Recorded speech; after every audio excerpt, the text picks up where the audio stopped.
guys, welcome back to Nyx Reads. Today we're going to talk about my February reading wrap-up. I had a very good reading month. I hope you had one too. My reading was kind of all over the place genre-wise, so this time I'm actually going to section it off by genre. I'm just going to start because I have 10 books to talk to you about today, which for me, that is actually a lot of books to go through in a month. First of all, I DNF'd a book in the beginning of the month, which honestly, I didn't expect it because I think I probably DNF'd maybe 6 or 5 books in total in my entire life. I'm really bad with just giving up and realizing a defeat and just moving on to a next book. I usually try to push myself to just finish the books just so that I can say that I finished it, but that usually results in me being stuck with a book for at least 2-3 weeks, and in that time you could just move on to something else that you actually enjoy. So that's what I did this month with Hungry Hearts. This is edited by Elsie, Chapman, and Caroline Tung Richmond. So this is a short story collection, which I actually featured in my very first BookTube video, which was a Book Outlet haul. I bought this on a whim because I saw it on Book Outlet on sale, and I should have known because this is a short story collection with 13 tales about food and love, which sounded intriguing to me, but the reality is I haven't come across a short story collection yet that I liked. I read, I think, the first 4 short stories in here, and I really don't feel qualified enough to say this. You know how people say that you don't really know what bad writing is until you actually have it in front of you? That's kind of how I felt. It feels so unfair of me to say this, but I just really did not vibe at all with the writing style. I looked at a few of the reviews, and the people who gave it a very high rating, like 4 or 5 stars, some of them also rated the short stories individually. And already they were giving the first 4-ish short stories 4 or 5 stars each, which for me, they were already at a 1 star. I was not even halfway through when I already found myself thinking about the next book that I can pick up and looking forward to it and counting the pages that I have left, so that was just really not a good sign. So I pushed myself to read at least one other short story, which was like Filipino food themed, which I have a connection to, so I thought, you know what, maybe this is gonna save the book for me, but it really didn't. So that's why I just put it back down and I moved on to different books, and I'm actually so happy that I ended up doing that because it really turned my reading month around. I've seen other people give this really good ratings, but it was just really not for me. In the first 4 that I read, in all of them, the writing, it felt like the message and also anything that occurred in the short stories, it felt very forced. Like the emotions didn't feel authentic to me, so I just really couldn't connect with any of the characters. So I'm just going to pass this physical copy along to someone who might enjoy this much better than me, because the idea itself is pretty neat. Moving on to the books that I actually finished, I'm going to start off with the thriller/mystery/horror category. So the first book that I finished this month was The Maid by Nita, Prose. And I'm not going to go into details because I actually have a separate 5-minute book review up on my channel. So if you want to hear more details, then you can watch that video. Essentially, this is a cozy murder mystery. So it is not very plot driven. It's really more about the characters. We follow our very lovable main character, Molly Gray, and it is not specifically stated in this book, but it heavily implies that she is somewhat neurodivergent.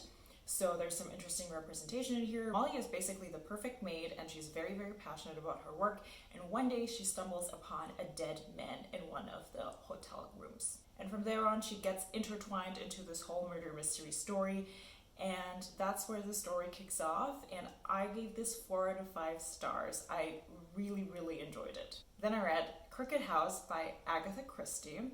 There's a special foreword in this book where the author itself describes this as one of her best works, so that was definitely some kind of like pressure to like this book, but that was no issue at all because this is a fantastic work. I gave this 4 out of 5 stars as well. So this is not a Hercule Poirot or a Miss Marple mystery, it is like a standalone. And this is about a young man who wants to marry a woman named Sophia, and she's from a very wealthy family in England. Sophia's grandfather is the family patriarch, he's a millionaire, and suddenly is found dead. And Sophia asks her soon-to-be fiancé, Charles Hayward, for for help because he has ties with the police and the investigators of this case, because she thinks, and also the rest of the family thinks, that there might be foul play. So they think one of the family members killed the grandfather. What makes this book so interesting and unique is that it's not focused on clues and crime scene happenings. It's really studying the different characters and their motives. The characterizations in this book are sublime. It is so smart how the observations of the characters about other characters are very insightful and on par with what the reader might think. This works a lot with the formula of what person A has to say about person B says more about person A than about person B. Really outstanding character work, and I really recommend this to anybody who wants to try an Agatha Christie novel. It's amazing. Then I read Behind Her Eyes by Sarah Pinborough. What intrigued me about this book is that pretty much anybody says, and even all the blurbs on like the book, inside the book, they say that there's just so many twists in here that you don't see coming. And I was really curious, and I have to admit that even though I was expecting a twist, I was still surprised in the end. So this was a very worthwhile read. It starts out as a domestic thriller. We have Louise. She's a single mom, and she has a part-time job as an assistant for a psychiatrist in a clinic. And there's one night where she's supposed to meet up with a friend, but the friend doesn't show up. So instead, she starts flirting with this very handsome and tall man that she meets in a bar. His name's David. And they share a kiss, but then he kind of like just backs away and says, "Oh, I can't do this." Well, surprise, surprise, the next day or so she turns up at work and he is her new boss. And not only that, but he's also married. And David and his wife Adele seem to have a picture-perfect marriage. But as she gets sucked into this weird life of theirs, she discovers that David seems very controlling. There's just something in that couple's relationship that seems very, very off. But Louise can't help herself, and she just can't stay away, and that's where the drama unfolds. I ate the story up. I gave it 3.5 out of 5 stars. It wasn't perfect, but all 3 main characters are just so flawed and just so wrong in their own ways. Yes, as I mentioned, there is a twist in here. Did I see it coming? I would say half of the twist I saw coming. The other half just completely took me by surprise. If you're into domestic thrillers and or you're in a reading slump, this is the book for you. And after I finished reading this, I right away told one of my sisters to just go ahead and watch the Netflix show because it's out. And then I actually watched the show myself, and I thought they did a very good job. I was able to connect the dots better than the first time around because this time I knew what the outcome in the end was. So it was actually interesting to see the story unfold for a second time. So either way, if you're looking for a thriller to read, you can pick up this book, or if you just really want a new show to watch on Netflix, I recommend that as well. I read Mick Blue from Ottessa Moshfegh. This is my second novel from this author. I think it's her debut novella, and I didn't like it. It was one of the books that I just picked out on a limb from the library. I knew absolutely nothing about it. I have not seen any reviews of this at all. I didn't even know this book existed. It's only about 140 pages, but I still had to like push my way through it. So this book is about a pirate in the 1900s who kills his friend, and then he's being transported on a ship all the way back to, I think, Salem for a trial. This book is kind of a mixture of stream of consciousness, trying to remember what happened, because for some reason, so he has a big gashing, is that the word, head wound, and it's not just that, but he's also drunk, and he cannot even remember killing a person. There's a lot of memories and also just impressions from what is going on right now. It can get very yucky, but I think my biggest issue with this was, honestly, I felt like I didn't understand what I was reading half the time, or even more than that. Part of that was the language. Quite a few words that I had to look up because I didn't know what exactly they meant. And sometimes I wasn't even sure if what I was reading was, for example, implying innuendo, or if it was just something entirely different. I honestly didn't understand what I was reading. And yeah, a big part of that is, I think, language barrier.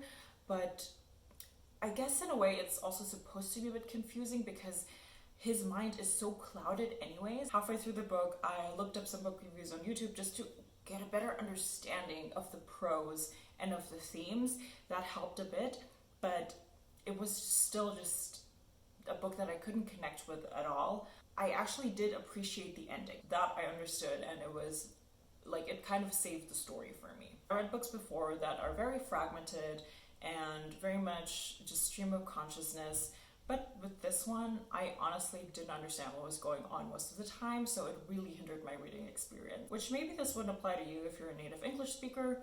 So it's only 140 pages, and if you're curious to learn what exactly happened to McGlue and why he killed this person, then you should give it a go. Moving on to my 2 fantasy picks for February. I finally listened to The House in the Cerulean Sea by T.J. Klune. I mean, this book was just everywhere last year.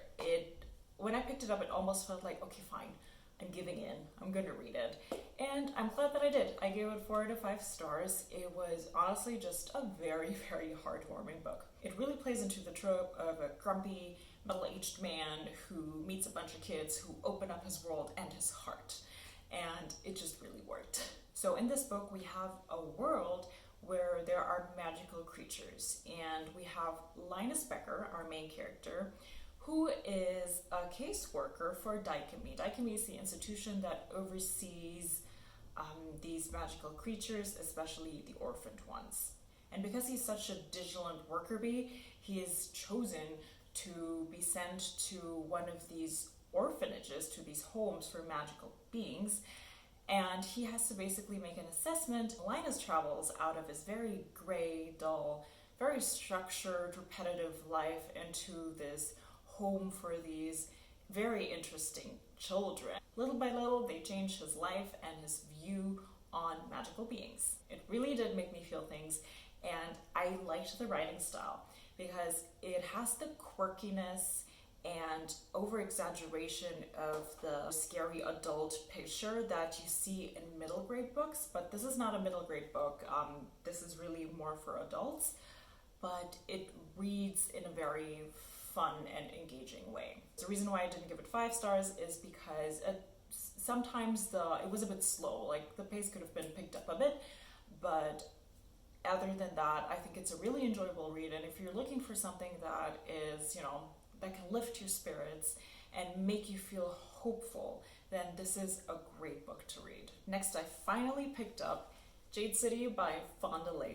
This is an adult urban fantasy that has been making its rounds around BookTube in the last year or 2. This was on my priority list. I really wanted to start the series this year, and I was so excited because this has very great reviews. I think the average on Goodreads is over 4 stars. I wouldn't say I was disappointed, but I was just a bit underwhelmed, which I didn't expect at all. I really expected to absolutely love this book, for this book to blow my mind. In this world, you have the island of Kikan, where you have 2 big clans who are rivals because they control the jade mining and refinery. And jade can be worn or merged into the skin of certain individuals, and it's like a drug. It makes them very, very strong. It grants them speed. They're basically like, it turns humans into superhumans, which means that it's very heavily regulated and there's a lot of politics and intrigue around the substance. And this is essentially like a mafia story within an Asian setting. So what was very, very strong in this book is the love, family bonds, and what it means to have a duty that you have to carry out within your family, within your clan. The author does a great job with exploring and understanding the intrinsic motivations that these family members have, because not everybody loves to be in this clan and not everybody loves to fight and kill. And the main male characters in this book, who hold very high positions within their clans, are not afraid to express emotion. So that was something that I found very refreshing. But I think that for this being an adult fantasy book, the level of plotting and intrigue felt very YA to me. It felt flat. It was a bit basic. I expected the secrets and the intrigues to be much, much more interconnected and, much more complicated. The politics-centered conversations and negotiations and bribery and whatever, in the end, they didn't change the impact of the outcome whatsoever. Everything would have happened the exact same without these scenes where people sit down and try to talk things out, or at least try to convince other people to change something. And then the people who I found the most interesting didn't really have a point of view here. So for example, there's a woman named Ait, not to give anything away, who honestly I thought was probably one of the more interesting females in this book, and I would have loved to see what she's doing and thinking at any given time, but she doesn't have a point of view in this story, so that was kind of a bummer. Then we do have like an academy training setting in here, which honestly I would have found that super interesting, but we didn't really get a lot of time in there. So this was okay. I gave it a good 3 stars. I do think that I will continue with the series, but it's not going to be my priority, to be honest. I'm very surprised. This would have been a 5-star prediction for me. Let me know if you have continued the series and if book 2 and 3 are much, much better than book 1. I really hope so. Going into the middle grade book that I read for this month, I read Starfish by Elisa Fipps. This is probably a new favorite. I actually checked this out from the library, and then I just liked it so much that I got my own copy. So that will tell you how much I really did enjoy this. I was actually inspired by Camila from Hasty Books, I will link her channel down below, to check out what is going on in the book awards. And this is a 2022 Prince Honor book. What I didn't realize until I checked this book out from the library is that, as you can see here, it's a novel written in verse, which makes it a very fast read. I read this within 2 or 3 hours, and I'm probably going to do a second reread sometime this year because it was just so beautiful. So this book is about 11-year-old Texan girl, Ellie, and she is a big girl, and she struggles so much with her, honestly, monstrous mom, who makes her feel very self-conscious and not good enough, and makes her feel like she's not deserving of love just because of her weight. It's incredibly heartbreaking. And her best friend moves away, so that is, a big change in Ellie's life. But she also has people in her life that do support and love her. So amongst that is her dad and also her new therapist. While this is middle grade, it's quite a tough read actually, because people can just be so horrible. Adults can be so incredibly judgy and mean and hurtful. And Ellie is working out her home life, being bullied in school, and also working and understanding herself with her therapist. What makes this extra frustrating is that the author, there's a little section in the back of the book where she actually says that the insults that are being hurled at Ellie, she heard them before herself. So this really goes into the topic of fat shaming children, which honestly, I have my experiences with that. I come from a large Filipino family, and I don't know if it's just my family or if it's a cultural thing, but adults will literally tell you as a child, or that's what happened when I was younger, in your face that you are fat and you have to lose weight and you shouldn't eat so much, all the while shoving food on your plate constantly. People do not have boundaries whatsoever in my circles, and I went through that as a child, or still. I mean, it doesn't matter. You can be a 6-year-old, you can be a 36-year-old. People will tell you you are fat to your face and you should stop eating. So that's part of the reason why I can relate to the issues in this book, because I know what it's like to be fat shamed within your family. It's really tough, but Ellie is just so great and she's so resilient. So give this a read. It will warm your cold little heart. The classic that I read this month is Metamorphosis by Franz Kafka. This is a short novella of only about 80 pages, and it's about Gregor Samsa, who one day wakes up as a bug. And this was so different from what I expected. Because of the name of this book, I thought that this will really go into details about a man slowly turning into a bug, but it's not. He wakes up and he's already a bug. And so this book is really more about the family bonds and how his family reacts to this change. So Gregor is a bug, and instead of being completely horrified, one of his first reactions was actually, oh my goodness, how am I going to hurry to the train station to catch a train to go to work? And that was one of the moments where I actually had to laugh out loud because it was just such a weird comical thing. This is a really family-centric story. It really portrays the bonds between him, his parents, so his mom, dad, and also his sister. Everybody has a different reaction to it. And it really also goes into the burden of what it means to take care of your family, because now that he transformed, Gregor can't take care of his family financially anymore like he used to. So what are his parents gonna do? And how does the relationship between him and his sister change? Because I think out of everybody, she has the most interesting development of relationship to him.